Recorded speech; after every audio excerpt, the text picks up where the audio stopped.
When he felt the stresses of life, Gavin Clay liked to retreat from the world into the wilderness for a few hours. He always came to the same spot on the shore of Lewis Lake. He wasn't much of a hiker, so Gavin picked an area he could drive to. He liked the beauty of nature, but not the inconvenience of it. This place wasn't particularly secluded, but it was far enough from the road that there was little chance he would be disturbed. And when he did occasionally see people, they were like him, wanting to be left alone. That was often the draw of this paradise, the chance for solitude and alone time. There was a chill in the air, the lake water lapping at the shore he sat on. He came here about once a month to unwind and fill his soul with how humans had once lived. He never stayed more than a few hours because despite the fresh air and the relaxation, he couldn't resist the draw of technology and the conveniences it represented. The lake was a nice place to visit, but he wouldn't want to spend the night here. Gavin had no illusions that he could survive out here. He was a man of the modern age, born into the benefits of science. If he was stranded out in the wilderness, Gavin would die quickly from the elements or from dehydration. There was no knowledge lurking in his head about how to make the water around him safe to drink or how to build a shelter.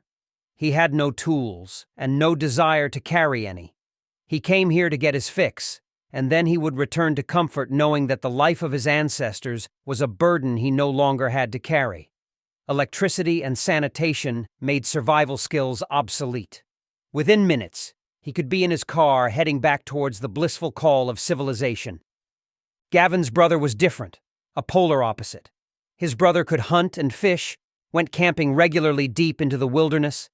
Gavin's wife would often cuttingly say how she had married the wrong brother, usually when their arguments blossomed. That seemed to be more frequent these days, something that Gavin couldn't understand. He provided for her, gave her everything she asked for, and yet she never seemed happy.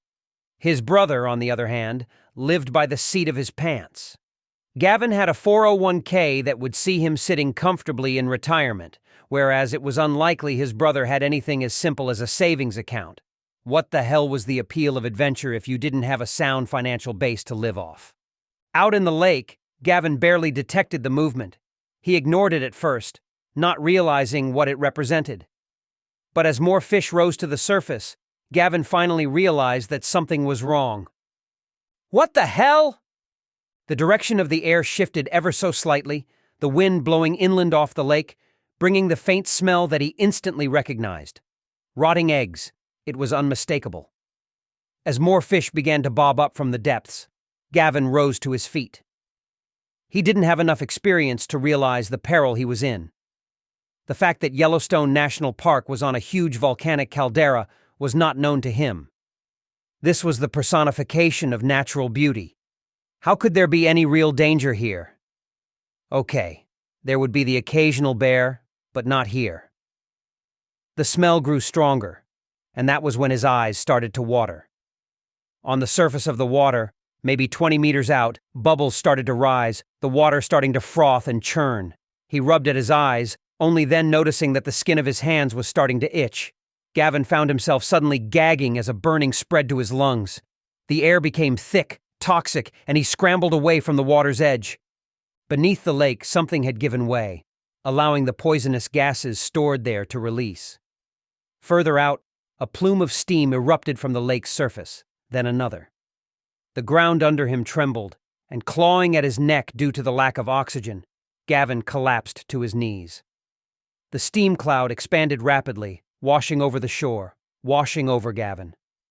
And that was when the pain really started. That was when Gavin's skin began to slough off. Hydrochloric acid mist floated over him, coating him, filling his lungs, burning and melting his eyes. The pain was unbearable, and he collapsed to the ground, the skin bubbling as it began to disintegrate. All around him, the foliage and the trees began to corrode as the gas attacked them too.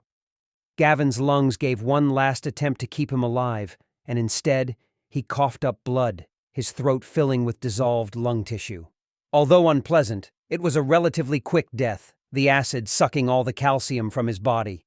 His heart stopped beating within a minute of his first exposure.